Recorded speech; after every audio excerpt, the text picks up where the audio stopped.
भोजन करके कथा सुनी जा सकती है, भोजनम तो वरम मन्ने। लेकिन यदि ज्यादा भोजन हो जाए तो नींद भी आने लगती है। अच्छा, कुछ लोगों को जितनी अच्छी नींद कथा में आती है उतनी अच्छी अल्प्राक्ष खाने पर भी नहीं आती है ना। फलाहार करके कथा सुनना चाहिए, तो फलाहार की भी एक सीमा है। अब 1 लीटर दूध, 1 किलो आलू, आधा किलो बादाम, 1 दर्जन केला, ये कोई फलाहार है क्या? आहार का बाप है। अधिक खाने वाला दरिद्र होता है, शास्त्र मना करता है। बहुभोजी सदा दरिद्री, जो बार बार खाता है, ज्यादा खाता है, वो जीवन भर दरिद्र रहता है, शास्त्र कहता है।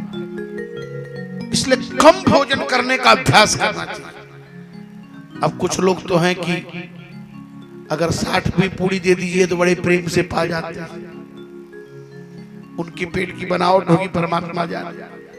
कम भोजन, शास्त्र कहता है हित भुक मित भुक असात भुक। धर्मंतरी कह रहे हैं जो हित कर वो खाइए, थोड़ा खाइए और ज्यादा सागपात भी नहीं खाना चाहिए।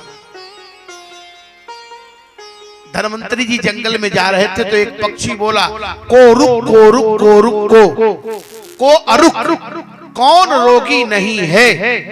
तो धर्मंतरी के शिष्यों ने कहा गुरुजी क्या बोल रहा है? तो धर्मंतरी जी ने कहा कह रहा है कह अरुक, कौन दुनिया में है जो रोगी नहीं है?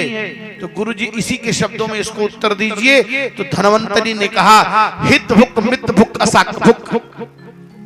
हित भुक मतलब थोड़ा खाओ, जो हितकर हो। हित भुक मतलब हितकारी, मित भुक थोड़ा भोजन, असाक भुक ज्यादा साग भी नहीं खाना चाहिए। आज बिना सीजन की सब्जियां खा रहे हैं, वही कैंसर का कारण है। जो समय से आप खाएंगे बीमार नहीं होंगे। और कहते विष्णु दीक्षा विहीना नाम नाधिकार है कथा श्रवे। जो वैष्णव दीक्षा नहीं लिए हैं उन्हें कथा कहने क्या, कथा सुनने का भी अधिकार नहीं।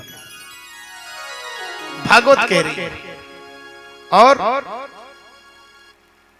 भागवत की कथा जिसको कोई पुत्र ना हो रहा हो वह सुने नियम के साथ।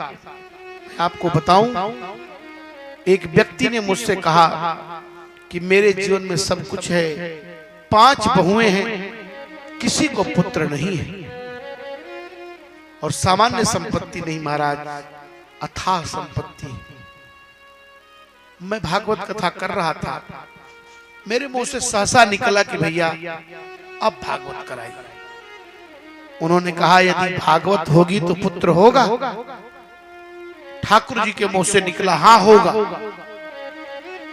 जिसको विज्ञान ने कह दिया था इस स्त्री को पुत्र नहीं हो सकता, आप विश्वास करें भागवत हुई और उस भागवत के परिणाम से बहुत ही सुंदर पुत्र और पुत्री का प्राकट्य। ये भागवत कोई कपोल कल्पित कहानियों का संग्रह नहीं है।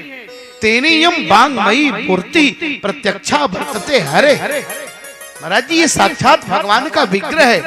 और गोपियों ने कहा कि तव कथामृतम तप्त जीवनम। भगवान की कथा अमृत है। भगवान की कथा कहने वाला कभी दरिद्र नहीं होता और भगवान की कथा कराने वाला भी कभी दरिद्र नहीं होता। जो खुलकर कथा कह रहा है और जो खुलकर खर्च कर रहा है भगवान उसकी रक्षा करता है।